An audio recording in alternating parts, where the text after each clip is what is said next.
Infection control society کی طرف سے ہم آپ کو مختلف انفیکشن سے بچانے کے طریقے اور معلومات فراہم کر رہے ہیں.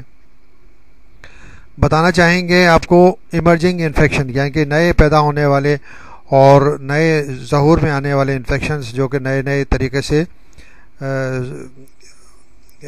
بیماریاں پیدا کر رہے ہیں.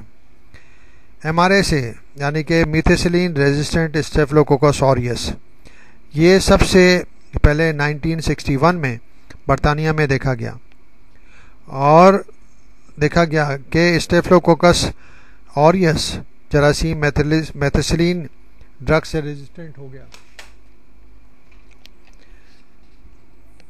اس کے بعد یہ آؤٹ بریک برطانیہ، یورپ کے دوسرے ممالک، امریکہ اور دنیا کے باقی ممالک کو بھی اپنے دائرۂ کار میں شامل کرتی گئی. پاکستان میں بھی اس کی اچھی خاصی تعداد کی تصدیق ہو چکی ہے. یہ اینٹی بائیوٹکس کے غلط اور کم استعمال وغیرہ سے استعمال کرنے سے ہوتا ہے. اس کی ایک وجہ تو PBP2 یعنی کہ پینسلین بائنڈنگ پروٹین کی یعنی کہ اور بی لیکٹم سے منحلق ہونے کی کم گنجائش ہوتی ہے. یہ کروموسوم سے بھی ہوتا ہے جسے ہم میک جین کہتے ہیں. دوسرا طریقہ جسے ہم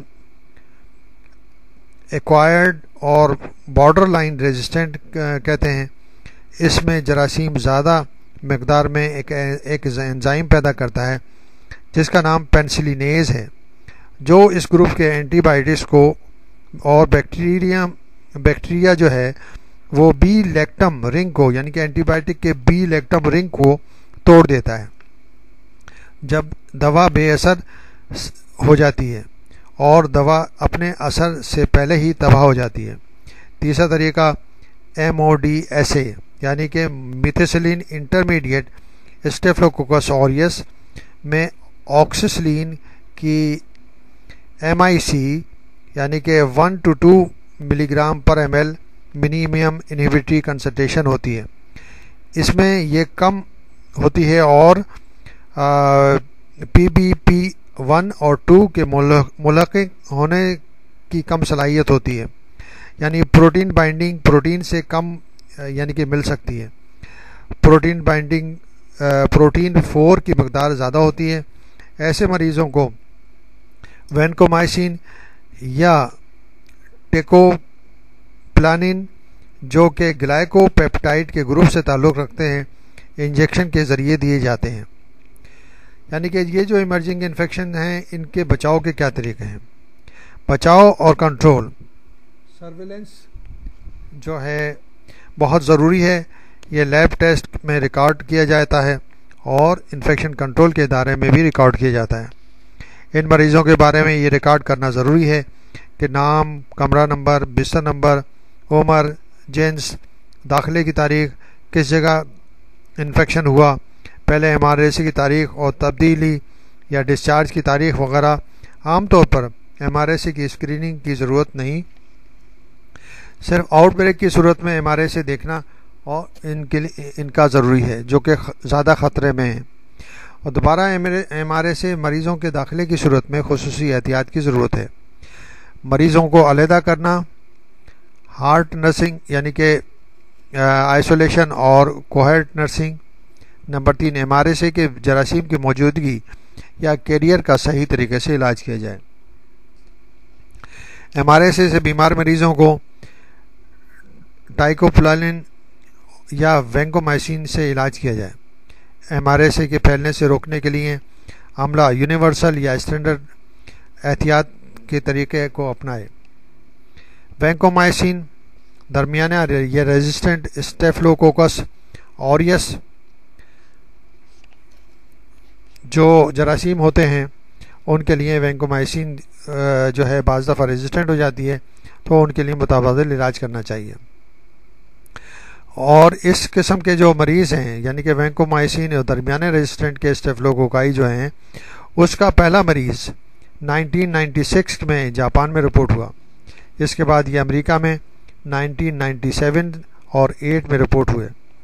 یہ ایک جین کی وجہ سے ہوتا ہے جس کو ہم وینکومائسن ریزسٹنٹ جین اے اور بی کہتے ہیں، جو اس قسم کے ریزسٹنٹ کے ذمہ دار ہوتے ہیں۔ اس سے بچاؤ کے لیے مندرجہ احتیاط کرنی ضروری ہے۔ وینکومائسن کا استعمال احتیاط اور باوقت ضرورت کیا جائے، نہ کہ روٹین کے طور پر کیا جائے۔ اس کا سرویلنس کیا جائے، یعنی کہ اس کا ریکارڈ رکھا جائے، جو ہم نے آپ کو پہلے بتایا۔ نمبر 3، احتیاط کی جائے کہ ایک انسان سے دوسرے انسان میں منتقل نہ ہو۔ نمبر 4، یہ مائکرو بایولوجی لیب کی ذمہ داری ہے کہ وہ صحیح تشخیص، صحیح ڈائگنوسس کر کے VISA اور VRSA کے مریضوں کو صحیح ڈائگنوز کرے۔ اس میں بھی یونیورسل یا اسٹینڈرڈ پریکاشن کرنی چاہیے۔ وینکومائسن ریزسٹنٹ انٹروکوکس، اب یہ جراثیم جو ہیں ایک گرام پازیٹیو کوکائی ہیں، جو کہ نارمل فلورا ہیں، نظام ہاضمہ، نظام تولید، ہاسپٹل میں ہونے والی بیماریوں میں وینکومائسن ریزسٹنٹ انٹروکوکائی 12% سے کے قریب ہوتے ہیں۔ سب سے پہلے یہ 1986 میں فرانس میں ہوا، بعد میں 1989 میں امریکہ میں رپورٹ ہوا، اب یہ دنیا کے مختلف ممالک میں رپورٹ ہو رہا ہے۔ امریکہ میں رپورٹ ہونے والے انٹروکوکائی فیکیم اور یورپ میں ہونے والے انٹروکوکائی فیکلس، یہ ہاسپٹل جراثیم زدہ آلات سے ایک مریض سے دوسرے مریض میں منتقل ہو جاتے ہیں۔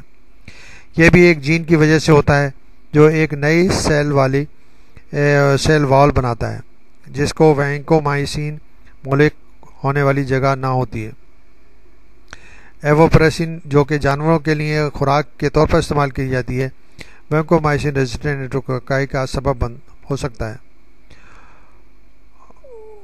اوواپریسن یعنی کہ وینکومائسن جرمن اور ڈنمارک کے سور اور مرغیوں میں دریافت ہوا۔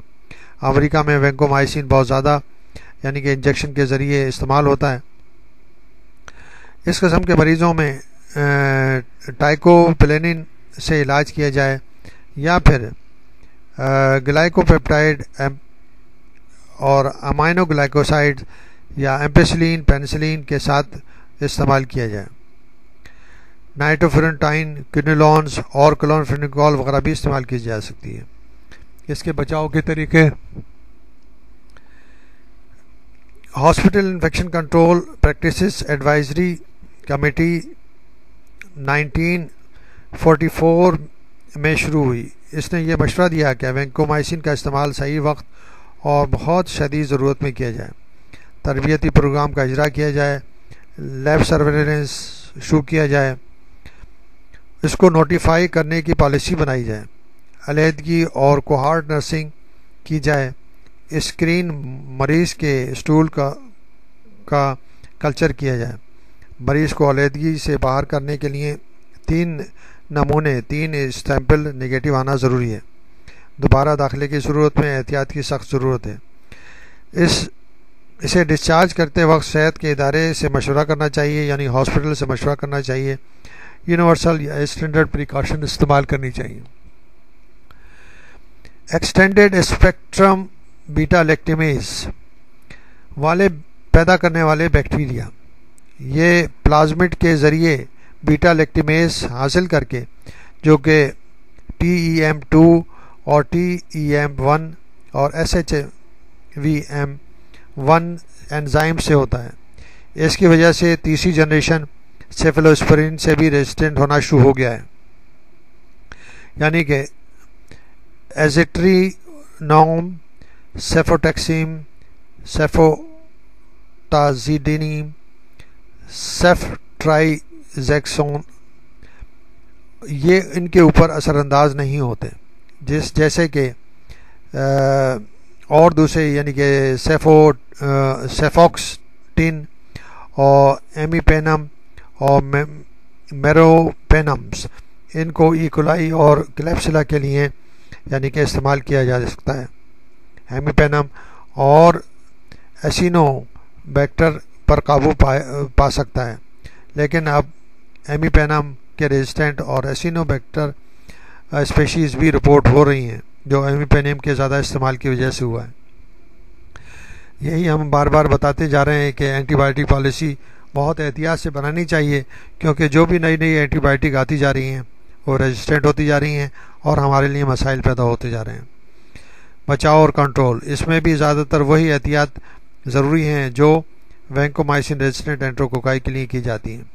Multi drug resistant T B کے جراثیم اور multi drug resistant organism report ہونے لگے ہیں جن کی وجہ بیجا اور غلط استعمال ان دواؤں کا ہے۔